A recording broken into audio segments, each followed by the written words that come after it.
अज्ञानता में मत बहिए, गृहस्थ हैं, आपके पास 4 रोटी हैं, तो आप 3 अपने घर वालों के लिए रखिए। 1 रोटी के कुछ टुकड़े करके पक्षियों को दे दिए, गऊ को दे दिए। अगर कोई तुम्हारे घर में भूखा आता है तो तुम उपवास कर लीजिए, चारों रोटी उसको पवा दीजिए, जो अतिथि धर्म है।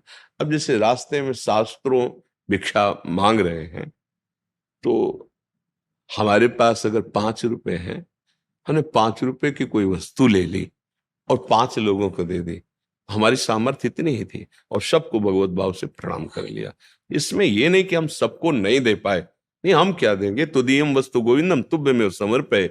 आपने जितना दिया है और जितनी प्रेरणा की उसके अनुसार कर दिया है।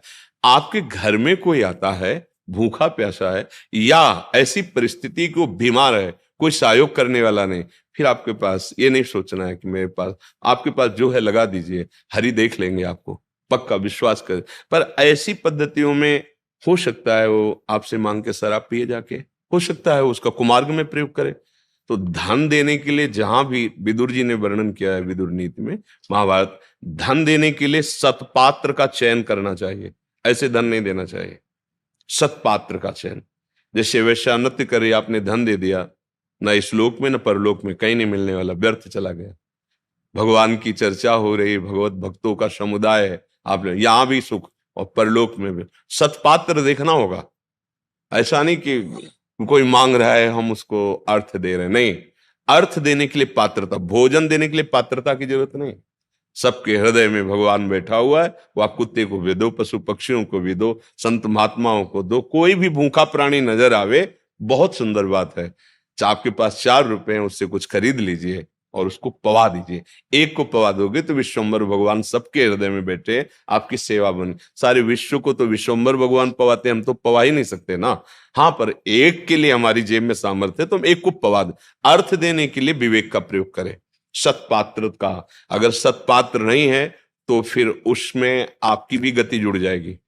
अब अर्थ संचय कर गलत आचरण करता है तो फिर आप भी उसके सहयोगी हुए। ऐसा नहीं मैं जानता, क्यों नहीं, विवेक है, बुद्धि है, आप सत्पात्र को दीजिए, दान दीजिए। जहां आपको हृदय से लगे कि यहां सत धर्म में प्रयोग होता है वहां दीजिए, नहीं तो छूट है, आप भोजन ले लीजिए, आप दुकान से मीठा खरीद लीजिए, जितनों को पवा सकते पवा लीजिए। सबके हृदय में भगवान है, गाय पशु पक्षी, किसी भोजन के लिए पात्रता देखने की जरूरत नहीं।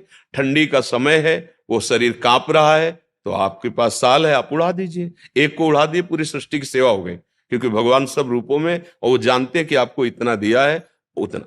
परिवार भी तो है, वो भी तो भगवान का दिया हुआ है।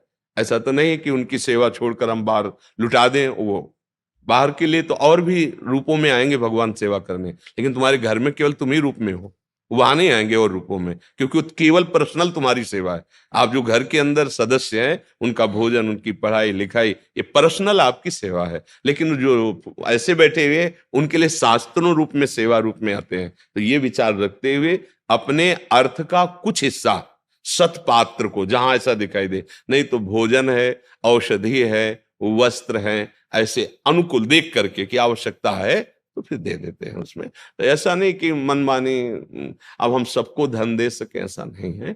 और सब धन लेकर सदुपयोग ही करेंगे, ऐसा भी नहीं है। इसलिए धन के विषय में तो प्रश्नवाचक चिन्ह लग जाता है कि उसकी सत्पात्रता देखी जाए, जिसको हम दे रहे हैं वो उसके योग्य है। भोजन के लिए पात्रता नहीं देखनी, सबके हृदय में भगवान बैठा हुआ है। किसी को भी भूख लगी है, आप अपना भोजन दे दिए, एक दिन उपवास कर लीजिए, बहुत बड़ी यज्ञ हो जाएगी, ऐसा है।